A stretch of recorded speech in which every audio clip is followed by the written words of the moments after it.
Hi everybody, Frank Dotzer. Today I'm standing outside in front of the Kare Bear house. So we're going to learn about this organization today, what they can do for you, and possibly what maybe you want to do for them. So let's go inside and let's learn. Okay, so we're sitting here with two of the people who are kind of the heads of the Kare Bears house. And we're going to, can you guys introduce yourselves to everybody, please? Sure. My name is Mai Nat. I'm the current president of Kare Bears. Barbara Harvey, vice president. Very good.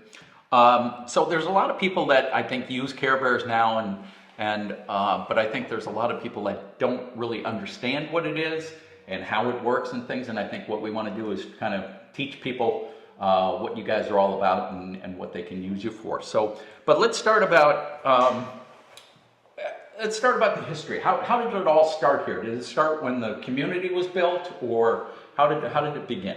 So in 1995, this Kare Bears was a vision from one of the Pebble Creek residents. Her name is Rayma, and she came up with this whole vision of having an organization here to serve the community. At that time, I believe Pebble Creek has 300 households, and they implemented one service at a time, and in the last 29 years, we become what we are now, the Kare Bears organization, with how many hundreds volunteers we have in last count? 300. 300 volunteers. That's great. Yes. That's wonderful. And we're strictly a Pebble Creek organization serving Pebble Creek by Pebble Creek residents. Excellent.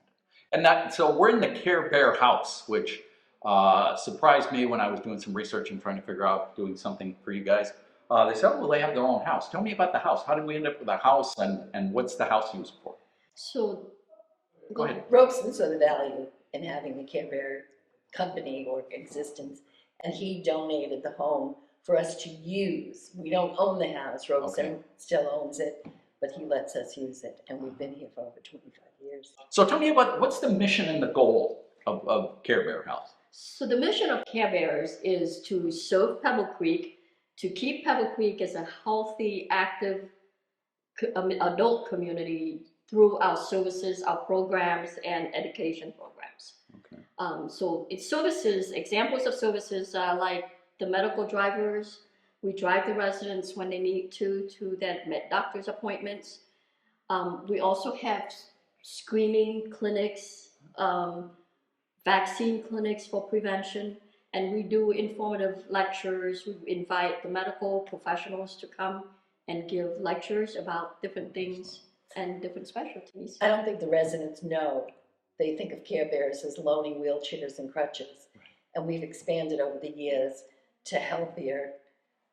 To preventative almost, right? Right? Yes. Or at least diagnostic or preventative. To keep our community healthy. That is our goal. We'd like to have everybody that plays pickleball and on the softball team trained in AED and CPR. You know, we run those classes often. We do the blood drives. We just got an award from Vitalent. Collecting all that. The Yes. we do. So I see a medical. Is it geared or not strictly, but majority of it towards the medical side of things, well-being for people, health and things like that, or? Well, given the fact that we are a 55-plus community, medical is something unavoidable. Right. But we aim more for the wellness part of it also. So we prevent diseases, prevent illness, and help people to stay healthy, so that way they would enjoy their life a little bit more. Right. So we don't emphasize just the health issue, more of the wellness. But but we also emphasize wellness. In fact, I think we're putting together a program about healthy eating habits. Oh, excellent. So those are the things that we focus on. And I see like the blood pressure checks. And are you part of the blood drive too, or? The blood drives is ours. The blood pressure check is with the nurses club. Okay, that's something else. Nurses club. But you kind of put that stuff together and then plan it in wherever it is. Right. And does anything happen here in the Kare Bear house per se? I mean, besides the staff being here? We have a library with all information for anybody that needs assistance, somebody that's looking for health care in the home. And it is mostly health care. Yeah. And if they need any kind of references for long-term care, we have that. Yeah, in-home caretakers, we have some brochures from companies like Blessings for Seniors. They provide home care, home caretakers. So we have that kind of information in our medical library. The Right. phone calls coming in are mostly for rides to and from doctor's appointments. And these are people that either don't drive anymore or don't have a way to get there. Or, Right. Or they're on a physical therapy 3 times a week, or dialysis, and their spouse or their neighbors just can't do it 3 times a week, so we Understood. can step up and fill in on that. Yeah. That's excellent. Or injury to legs and that kind of thing that they Right. can't drive. So tell me about the staff. What do we have a paid staff? Is it all volunteer? How many people are permanent staff? How many people? I heard you say you had 300 volunteers.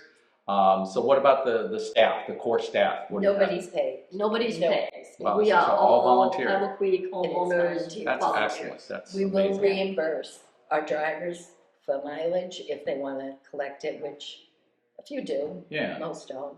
Yeah. And nobody's paid. Permanent, we're committed to 2 years if we're on the board, Okay. but nobody's committed to any hours. Our office volunteers come in and fill out a calendar. Some come once a month, some come once a week. So out of that pool of 300 you were talking about, they'll do office things. What other things do the volunteers do? They're drivers, office people.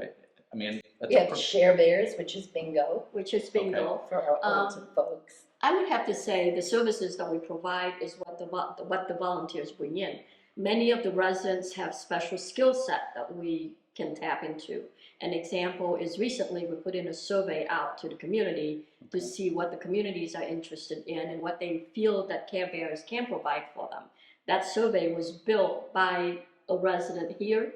She has a background in marketing. Wow. She volunteered her time, hours and hours, building this survey for us. So again, it's different skill set from different residents. They bring it in, and that's what helped us put together the service. Now that survey that's going, when is that due in? It is due on the 30th of this month, so tomorrow, I guess. Wow. Yeah. I was going to say, because I'd love to put up a link or something. Will you take it past the 30th? Because I'd love to put a link up for people that maybe didn't know about it or didn't know how to get there. That I could put up a link and we can put that up on the screen. We can extend it one more week. Yeah, let's just put it up on the screen. That way, anybody that sees this, it's I want to do the survey. They can click on it and get to that survey. Is that okay? And that would be perfect. Great. The objective of the survey is to get to know Pebble Creek people, and Pebble Creeks have changed so much in the last few years with the pandemic, people moving in. So it's a completely different demographics now that we're dealing with, and to provide a service that's in line with what they want and what they need is what we're aiming for. But we wouldn't be able to do that unless we know what their interests are. And we're so supported by the community. Yes, we're very supportive. Everything is donations. I'm looking at the boxes behind you, and it reminds me, we just delivered all the source books. I saw when you guys did that. That was pretty amazing. How many? It was 66,000 now. How many households? We did deliver to almost 8,000. Yeah. 8,000? Yeah. Wow, that's a lot. How many people did you have working on it? 150. If somebody out there is watching this and going, wow, that's just great. How do you recruit them? If somebody wants to become a volunteer and wants to become part of Kare Bears, how would they do it? Go to carebears.org and fill out an interest form, and please list your skill set, because we'd love to know that. And we'll list 10 different options. Yeah. Do you want to be an office worker? Do you want to? And as Mai said, whatever your skills are, if you tell me you're a computer person, we're going to hook you up with We'll Mark think of and something for you to do. There you go. So Yeah. carebears.org. So we'll put that on the screen too. yeah, we so can see that. we wanted to have this little talk here because we want to show off this room. Yeah. Bob will We tell you just about had the room. Yeah. Some of the residents volunteered. We had 33-year-old carpeting in here. Really? It's pretty Oh gross. yeah. Somebody said something that did new floor when I came in to do the shoot here today. And this was just a conversation with one of our neighbors, and I said, we need new flooring, maybe you want to help us. And they one of the did that. guys stepped up, bought all the materials, put it all down with his crew. That is amazing. That's So cool. the whole job was volunteer. So with all these services you offer, I mean the rides and I know you said it wasn't your main thing, but you also you'll lend out medical equipment. What kind of medical equipment, and how long do you lend it out indefinitely? Do you give it to them for a week? How does that all work? We lend them out 2, 4, 6 weeks. Okay, and what does that include? What Wheelchairs, walkers, crutches, grabbers, ramps, if you have a wheelchair for the house. Really? You can put a temporary ramp in there, so that's kind of nice. We have a few of those. So an example is I had my foot surgery 4 months ago. Okay. And the way the surgeon described to me, I'm going to need a knee roller for 4 weeks. Then I will move on to crutches for 2 weeks. Then maybe just a cane for a week. Instead of going out to buy all that equipment, I can go over here and check out That's great. a pair of crutches and return them when I'm done. And we just finished clearing out that warehouse. All our excess equipment, we donated to St. Vincent de Paul. Oh, very nice. And things that we do not loan are medical equipment that has to be sterilized. So somebody that comes in and wants any bathroom, shower. Yeah.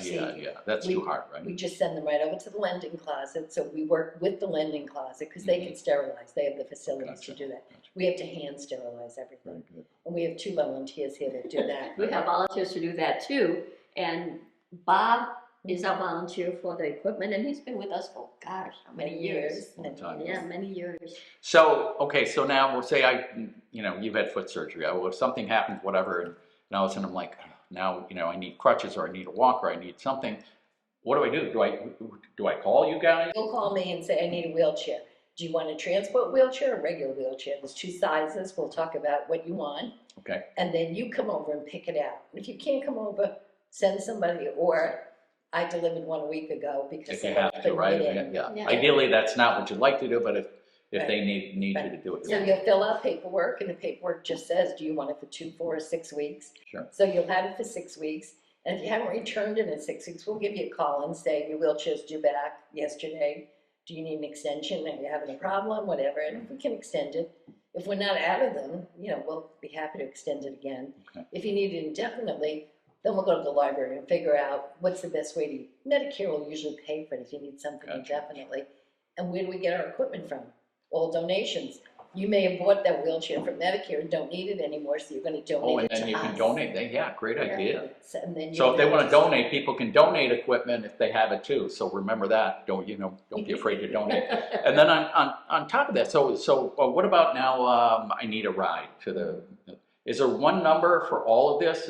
And we'll put that on the screen. So one number. And do you know it by heart? You must know. 623-536-1200. Okay, I'll put that on the screen, and you'll probably get more calls than you ever got before. But we'll do that. Now you have an event coming up, right? Like an open house coming up. Yes. And when is that happening? And tell me about it. This May 19th. May 19th. May 19th. From 12 to 3. We're going to open the door for anybody who wants to come in.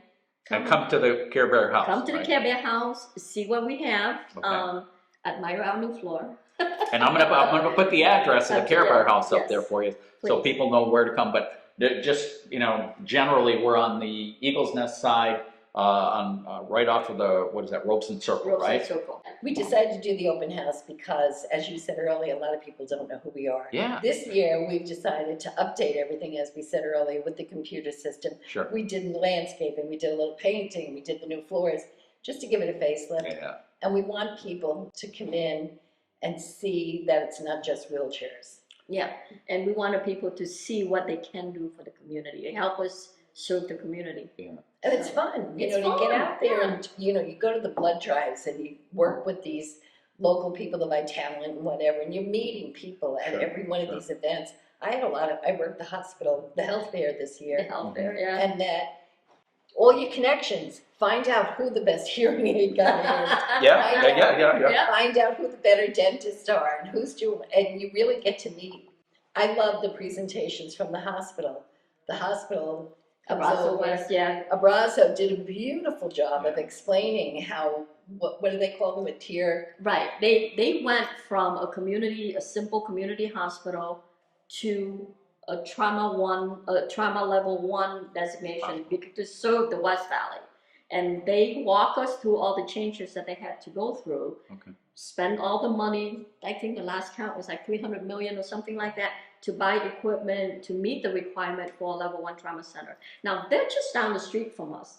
It behooves us to know where they are, and because every second count in a medical emergency, you want to know. And that hospital has changed in 20 years. It changed so much. They've become number 1 in the valley, and nobody knows about it. Now, all those events, how do you guys publicize those? You don't have your own newsletter or anything, do you? We don't. I'm working on that. Are you? Are you thinking about that? Maybe we can find a volunteer out there who did newsletters who can. We are working on a newsletter, and we're always struggling to try to get the word out. because some people only read print, some Right, people only right. read Pebble Creek Post, some people only look at the e-group, Some people only look look videos. at Facebook. Yeah, some We are in the Pebble Creek Post all the Yeah. time. Yeah, We good, have our good, own good. columns in there. And, you know, we try to post as many things in in Facebook as we can. Good. If you haven't joined the Pebble Creek Video Podcast group, do that too, because that's where you'll for sure see all of these videos. And eventually we're going to get to a point where we're going to do profiles of different people. There's a lot of, you know, well-known and famous people, and, you know, people that have had interesting background and jobs and things like that. So we're going to do that too. We can definitely use the director of marketing, whoever has marketing Ah, there background. you go. There you go. There's a plug. So 300 volunteers. We talked about, you know, the main number to call in if they need help in that. But if somebody wants to get involved and they want to be a part and they want to help you and whatever, is that the same number they call and they talk and say, hey, this is what I'm doing? I know you said there was carebears.org. They can get on and show their skills. But if somebody says, hey, I want to just be a volunteer. I want to come help you somehow. Can they just call and say, hey, I'd like to come in and talk to somebody, and you'll direct them to do whatever they need to do? Yes, one of us will always be here. I just want to make it as easy as possible for anybody that's watching this to say, I want to get involved. What do I do? Come down to the house, talk to Come anybody down, yeah. that's here. And Come to the open house, right? Yeah, come to the open house. We can tell you all the programs that we're planning probably in the next year. Okay. And you can decide what you can do, what you want to do, what would be fun for you. Well, thank you guys. I appreciate you taking the time. Thanks for taking the time and sitting down with me. And I think people will really appreciate this, and I appreciate you guys. Thanks. Thank So you. thanks much.